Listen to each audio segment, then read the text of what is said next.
جب یزید کی بہت زیادہ نافرمانیاں بڑھیں اور لوگوں میں شکایت پیدا ہوئی تو پھر آپ اپنے قافلے کو لے کر نکلے۔ کوفہ والوں کے بہت سے خطوط تھے۔ عبداللہ بن عباس نے روکا، عبداللہ بن عمر نے روکا، نہ جاؤ، یہ غداری کریں۔ عبداللہ بن عباس کہنے لگے انہیں کہو تم ادھر آؤ، یہاں میرے پاس آؤ، میں یہاں سے لشکر بنا کے یزید کے خلاف کروں گا، قدم اٹھاؤں گا۔ جب تک وہ یہاں نہیں آتے آپ نہ جانا، وہ ایک قدم پہ پھر جاتے ہیں۔ انہوں نے کہا میرے بھائی میں نے خواب دیکھا ہے، اس میں مجھے جانا ہی ہے، اور شہادت ان کو پکار رہی تھی۔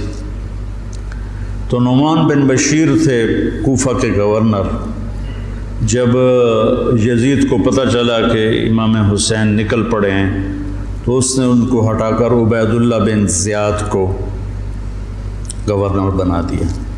زیاد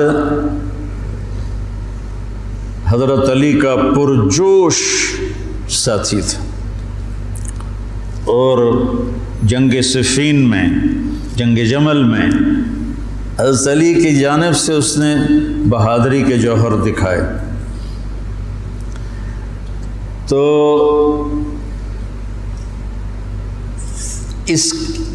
اس کے والد کا پتہ نہیں تھا کہ اس کا باپ کون ہے۔ طائف میں اس کی ماں تھی۔ تو اس زمانے میں جو ایسے تعلقات ہوتے تھے تو اس سے یہ پیدا ہوا تھا، اور نکاح متع جس کو کہتے ہیں، جو شیعہ آج بھی حلال کہتے ہیں۔ تو حضرت معاویہ رضی اللہ تعالیٰ عنہ نے اس کو اپنے باپ کا صحیح بیٹا تسلیم کر کے اپنے ساتھ ملا لی۔ تو پہلے لکھتے تھے زیاد بن ابیہ، زیاد بن ابیہ، زیاد اپنے باپ کا بیٹا، باپ پتہ نہیں کون ہے۔ تو اس کے بعد زیاد بن ابی سفیان ہو گیا۔ تو اس سے اس کو ایک بہت بڑی گارنٹی مل گئی، تو وہ پھر حضرت معاویہ رضی اللہ تعالیٰ عنہ کا پرجوش حامی بن گیا۔ پھر وہ بہت ظالم بنا زیاد۔ اللہ بیٹا خاتمہ اچھا کرے، آدمی کا کچھ پتہ نہیں۔ اس دور کے علی کی صحبت کے لوگ اور ایسے پھر گئے کہ اس کو پھر کوفے بصرے کی ملی گورنری، اس نے ظلم کے پہاڑ توڑے۔ اس نے ایک دفعہ اعلان کیا کہ رات کو کوئی شہر سے باہر نہیں ہوگا، جو ہوگا قتل کیا جائے گا۔ فتنے کا دور تھا۔ تو وہ ایک رات کو وہ نکلا راؤنڈ لگانے، تو آگے ایک بدو چرواہا بیٹھا ہوا تھا۔ کہنے لگے تم یہاں کیا کر رہے ہو؟ کہا جی میں آیا تھا، میرے ساتھ بھیڑ بکریاں تھیں، تو مجھے دیر ہو گئی تو شہر کے دروازے بند ہو گئے تو میں اندر نہیں جا سکا۔ تو انہوں نے تلوار نکالی، کہا تیرے لیے جنت نہ کوفہ سے بہتر ہے، اور گردن اڑا دی اور کہنے لگا زیاد اپنی بات کا پکا ہے۔ اس طرح کا وہ ظالم بن گیا، اور پھر طاعون میں وہ مرا۔ تو اس کا بیٹا تھا عبید اللہ، تو وہ باپ کی طرح وہ بھی ظالم تھا، جیسا باپ ویسا بیٹا۔ تو ابن زیاد آ کر وہاں اس نے کوفے کی حکومت سنبھال لی۔ مسلم بن عقیل رضی اللہ تعالیٰ عنہ کو حضرت امام حسین نے بھیجا تھا حالات کا پتہ کرنے، ان کو پکڑ کے شہید کر دیا۔ تو جب یہ راستے میں تھے تو کوفے سے کچھ لوگ راستے میں ملے، تو آپ نے پوچھا مسلم بن عقیل کا، تو کہا جی ان کو تو شہید کر دیا گیا ہے۔ کہا کوفے والوں کا کیا حال ہے؟ تو انہوں نے کہا دل آپ کے ساتھ ہیں، تلواریں بنو امیہ کے ساتھ ہیں۔ دل آپ کے ساتھ ہیں، تلواریں بنو امیہ کے ساتھ۔ تو کچھ لوگوں نے واپسی کا مشورہ دیا کہ واپس چلے۔ تو حضرت مسلم بن عقیل کے بیٹوں نے کہا اب ہم اس کے خون کا بدلہ لیں گے۔ ہم واپس جانا ہمارے لیے بزدلی ہے، اور تقدیر ان کو کھینچ کے لائی کربلا کے میدان میں۔ تو ابن زیاد نے حسین بن نمیر کو ایک دستہ دے کر بھیجا کہ ان کو پانی سے دور کہیں روکو، پانی کے قریب نہ ہوں۔ تو اس نے حر بن یزید کو 1000 کا دستہ دے کر کربلا کے میدان میں بھیجا، اور ان کے آنے سے پہلے دریائے فرات کے کنارے کو قابو کر لیا۔ اور آل رسول پہ پانی بند کر دیا جائے، یار کمال کی بات۔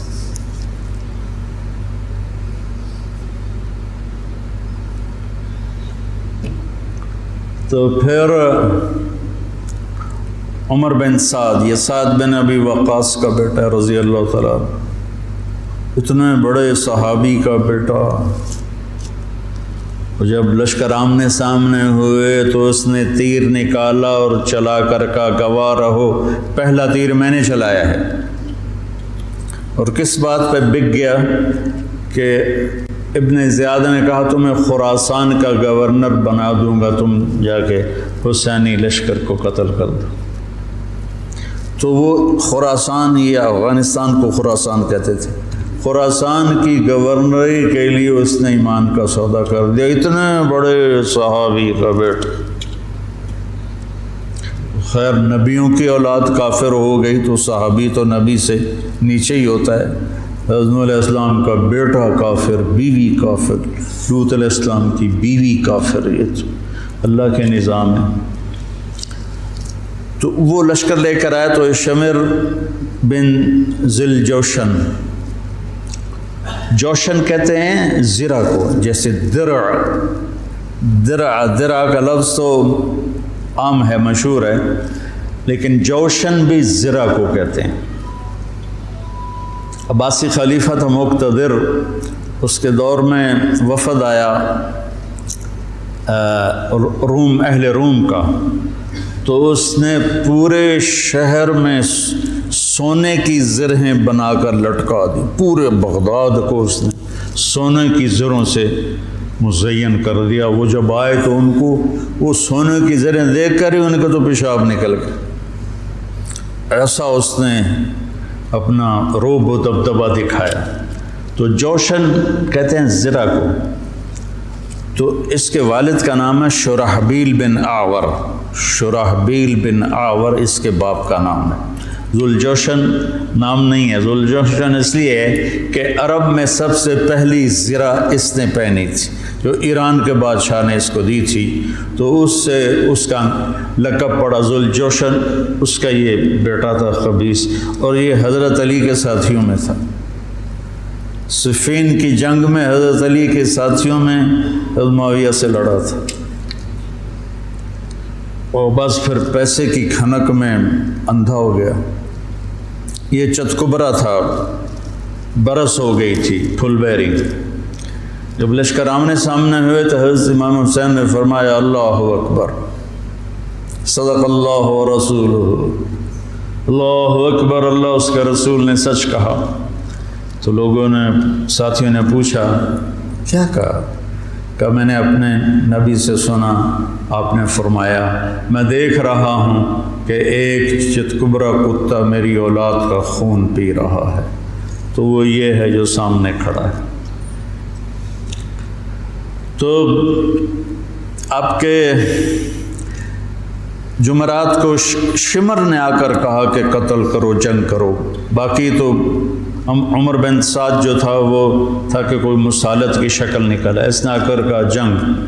تو آپ نے ان کو پیغام بھیجا مجھے ایک دن کی مہلت دو سوچنے کے لیے۔ وہ دن تھا جمعرات کا، 9 محرم۔ تو بڑے خوش ہو گئے، کہا ٹھیک۔ تو رات کو آپ نے قافلے کو جمع کر کے فرمایا کہ دیکھو انہیں صرف میری طلب ہے، تم میں سے کسی کے ساتھ ان کی دشمنی نہیں ہے، تم مجھے چھوڑ کے چلے جاؤ، میں اپنے آپ کو موت کے لیے پیش کر دوں گا، تم کیوں مرتے ہو میرے لیے؟ تو انہوں نے کہا کہ حسین ہمارا جینا مرنا تیرے ساتھ ہے، ہم تجھے چھوڑ کے کبھی نہیں جائیں گے۔ اور عجب بات ہے، 4000 کا لشکر عمر بن سعد لے کر آیا، 1000 کا حر بن یزید لے کر آیا، 5000 ہو گئے، اور ادھر 32 گھوڑ سوار اور 40 پیدل، 72، 5000 72، کیا جوڑ بنتا، لیکن کیا جگر تھا حسین کا، جو اپنے آپ کو موت کے حوالے کر رہے ہیں اور پتہ ہے کہ میرے بچے بھی ذبح ہو جائیں گے۔ عاصم کا بازو ٹوٹا، 5 سال کی عمر تھی، میرا جو درمیان والا بیٹا، تو وہ اس کو نہ چڑھا رہے تھے تو اس کی چیخیں نکلی، تو میں بھاگ کے باہر نکل گیا، مجھ سے اس کی چیخیں سنی نہیں گئیں۔ وہ کیا ہے ہستی ہے جس کے سامنے جگر گوشوں کو تلواروں سے ذبح کیا جا رہا ہو اور اس کے چہرے پر استقامت کے سوا کچھ نہ ہو۔ ادھر آ ستمگر ہنر آزمائیں، تو تیر آزما ہم جگر آزمائیں۔ نہ کر لبوں کو سی عشق ہے دل لگی نہیں، سینے پہ تیر کھائے جا آگے قدم بڑھائے جا، یعنی زبان حال سے کہہ دے کہ ہاں ستائج۔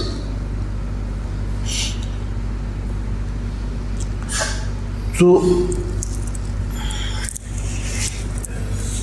آپ نے رائٹ سائڈ پہ زہیر بن قین کو کھڑا کیا اور لیفٹ پر حبیب بن مظاہر کو، درمیان میں عباس بن علی کو، جو آپ کے بھائی ہیں۔ حضرت علی کے 6 بیٹے شہید ہوئے، امام حسین چھٹے ہیں، 5 بھائی آپ کے دوسری ماؤں سے تھے، جو حضرت علی نے شادیاں کیں، حضرت علی نے 8 شادیاں کی تھیں، یہ کہ بات دیکھ رہے، تو 5 وہ اور چھٹے حسین، اور علی کی ساری اولاد اہل بیت ہے۔ تو عباس کو آپ نے جھنڈا دیا درمیان میں، اور خود بھی ان کے ساتھ کھڑے ہوئے، اور پھر آسمان کی طرف ہاتھ اٹھا کے کہا انت ثقتی و رجائی۔ ہائے کیا حال ہوا ہوگا فرشتوں کا اس وقت جب آپ کہہ رہے تھے انت ثقتی و رجائی، اللہ تجھ پر ہی میرا بھروسہ ہے اور تجھ پر میری امیدیں ہیں۔ اور اللہ امتحان کے لیے ڈال چکا تھا، چھری چلی اسماعیل کی گردن پر، اللہ نے ہٹا دی، چھری چلنے لگی حضرت عبداللہ کی گردن پر، میرے نبی کا والد، اللہ نے ہٹا دی۔ جب حسین کی باری آئی تو چلا تھا۔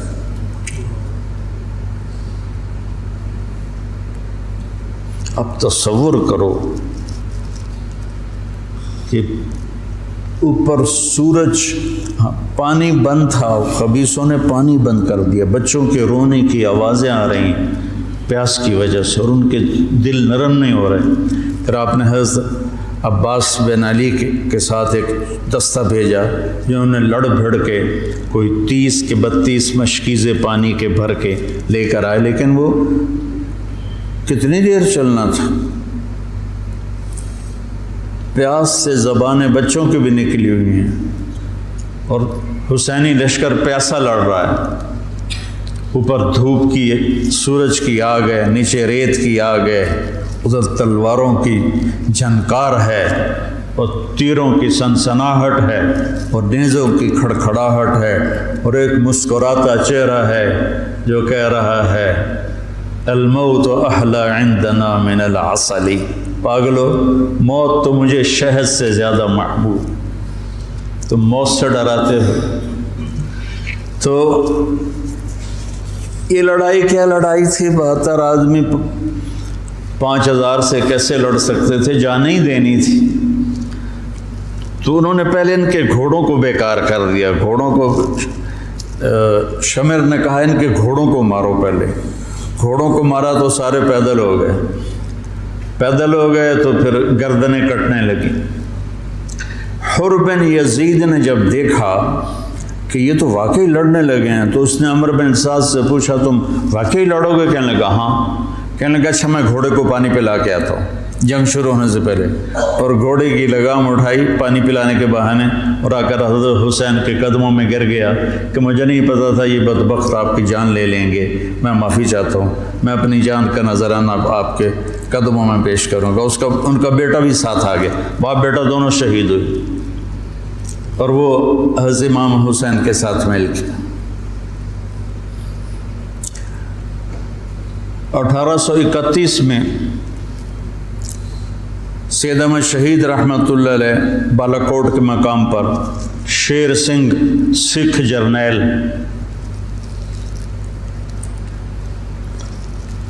لاہور سے فوج لے کر آئے تھے. یہ چند ہزار تھے. جب آمنے سامنے لشکر ہوئے تو ایک سکھ وہاں سے دوڑا، یا اللہ خاتمہ ایمان پہ ہو، اور اس نے آ کر اپنی وہ کڑا اتارا اور سید احمد شہید کے ہاتھوں کلمہ پڑھ لیا. اور سید احمد شہید کے لشکر سے ایک آدمی نکلا اور جا کر سکھوں کے لشکر میں شریک ہو گیا. وہ ادھر سے مارا گیا، یہ ادھر سے صرف کلمہ پڑھ کے شہادت کا درجہ پا کے جنت میں چلا گیا. اللہ برے خاتمہ سے بچائے، اللہ بری موت سے بچائے. اللہ نے ایمان دیا ہے، ایمان پر ہی موت آئے. تو ایک ایک کر کے جب سارے شہید ہو گئے تو پیچھے اہل بیت رہ گئے. تو پھر علی اکبر آپ کے بیٹے نے کہا ابا جان میں آپ کو مرتے دیکھ نہیں سکتا، میں چاہتا ہوں میں آپ سے پہلے مر جاؤں، میں آپ کو نہیں دیکھ سکتا مرتا ہو. تو انہوں نے اجازت دی. تو شیر کی طرح انہوں نے حملہ کیا، چاروں طرف نرغے میں آئے اور ذبح ہو گئے. تو پھر ان کے بیٹے ابو بکر بن حسین وہ شہید ہوئے. پھر قاسم بن حسن حسینی قافلے میں سب سے خوبصورت جوان تھے. پھر وہ آگے بڑھے، حضرت حسن کے 4 بیٹے شہید ہوئے. تو جب ان پر تلوار پڑی تو انہوں نے کہا یا عمّا، آئے چچا. تو حسین رضی اللہ تعالیٰ عنہ زخمی تنہم داغ داغ شد، سارا بدن خون و خون تھا. آپ نے آگے بڑھ کے قاتل پر وار کیا، اس کا ایک ہاتھ کاٹ دیا. پھر ان کے سرانے کھڑے ہو کر ایک عجب بات کہی کہ میرے بھتیجے آج تیرا چچا بڑا بے بس. یہ کیا جواب دیں گے اللہ کے نبی کو قیامت کے دن کہ انہوں نے ان کی اولاد کو ہی ذبح کر دی. تو ان کی لاش کو اٹھایا اور پیچھے جا کے رکھ دیا. اس طرح ایک ایک کر کے مسلم بن عقیل کے عبد الرحمن عبداللہ شہید ہوئے، حضرت عبداللہ بن جعفر کے عون اور محمد شہید ہوئے، حضرت حسن کے ابو بکر حسن، ابو بکر عبداللہ اور قاسم شہید ہوئے، عثمان شہید ہوئے. آپ کے اپنے بیٹے حضرت علی کے عبداللہ، محمد، عثمان، جعفر، عباس، حسین 6 شہید ہوئے. اور پھر جب آخر میں آپ رہ گئے تو آپ نے اپنے چھوٹے بیٹے عبداللہ کو بلایا. آپ زخمی ہو چکے تھے، بہت پہلے قتل کیے جا سکتے تھے لیکن ہر کوئی ڈائریکٹ وار کرنے سے ڈر رہا تھا. تو آپ نے عبداللہ کو بلایا. 2 سال ان کی عمر تھی، ان کو لے کے گود میں بٹھایا.